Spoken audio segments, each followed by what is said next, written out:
You know what brain rot is. You have used the word yourself and then you spend the next 45 minutes watching more of it. And it makes sense because these platforms are engineered to win your attention every single time. Social media is designed to be a digital slot machine, and being aware of its power is not an antidote. Awareness cannot be an antidote to a slot machine. And what happens is variable rewards keep your nervous system chasing the next hit. Memes, cat videos, friends' Instagram stories, your favorite celebrity sharing a part of their life with you. The list is endless. Sometimes you get a hit, most of the time you do not. And that unpredictability trains your hand to refresh before you have even decided to.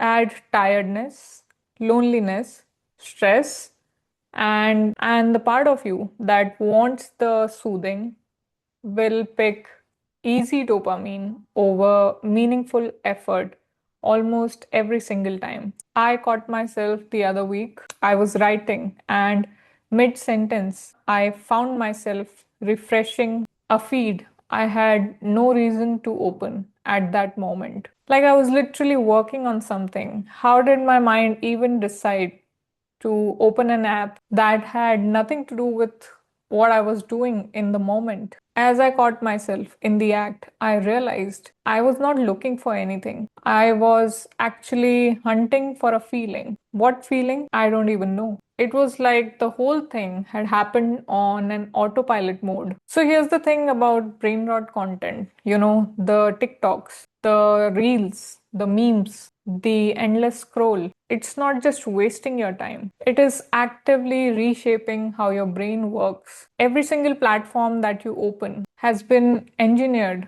with one singular objective: keeping your eyes on the screen, not informing you, not enriching you, just keeping you there any way possible. And it works because your brain has these deeply wired preferences for novelty and stimulation. Every new video is a tiny dopamine hit. Every scroll is a small reward. The platform knows this better than you know this about yourself. And so it exploits it relentlessly every time you open the app. And like I said, it goes much deeper than just wasted time. Number one, it steals your ability to focus. It's not dramatic, it happens really gradually. Your brain starts recalibrating its expectations for how long it needs to sustain attention before getting a reward. And when that reward comes every 3 seconds,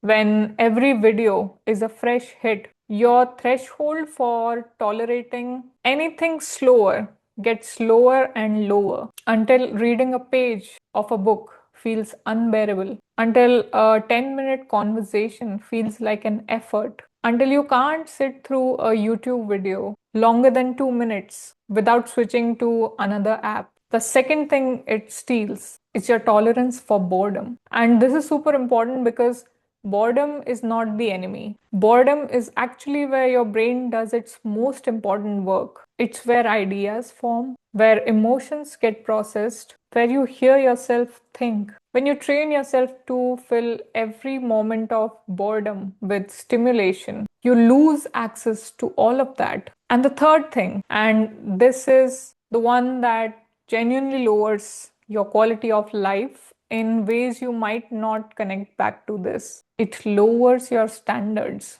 When your baseline for entertainment is an endless feed of optimized, hyper stimulating content, everything else starts to feel dull in comparison. Quality content that requires something from you, attention, patience, thought, starts to feel like work. Deep conversations start feeling exhausting. Your own thoughts start feeling boring. So, you are essentially training your mind to need less and less from itself at the exact moment the world is demanding more. And this is not a fair fight.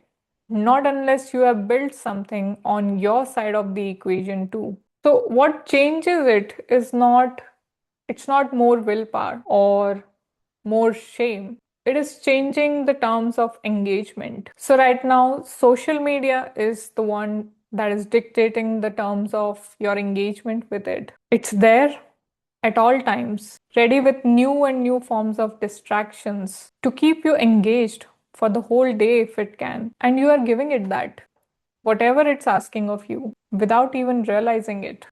Now, if you keep the door half open, the habit will walk in. That's for sure. So, you need to be the one dictating the terms of engagement because logically, you own your time, you own your choices, and you own your phone.